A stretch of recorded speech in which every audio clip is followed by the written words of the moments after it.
కుటుంబమును ఓడలోకి ప్రవేశించాలి అని అన్నారు. ఆమె అంటే ఈ కృప ఓడలో నాశనం కాకుండా తప్పించబడి రక్షించబడి ఓడలో ప్రవేశించడానికి దేవుడిచ్చే అవకాశమే ఈ కృప.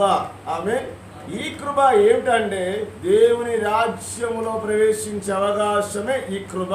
ఆమె అటువంటి కృప మనం ప్రతి ఒక్కరు కూడా దేవుని దగ్గర నుండి పొందుదుముగాక. అది పొందాలంటే మనం దేవుని దృష్టికి ఎట్లా ఉండాలంటే నీతిమంతులుగా ఉండాలని బైబిల్ స్పష్టంగా మనకు తెలియపరుస్తూ ఉంది. ఆమె చూడండి, 2వ పేతురు రాసిన పత్రిక 2:7 కూడా మనం చదివితే అక్కడ లోతుని గురించి మనం చూస్తూ ఉన్నాము. లోతుని గురించి అక్కడ దేవుని యొక్క వాక్యం చెప్తా ఉంది. చదవండి, 2 పేతురు 2:7.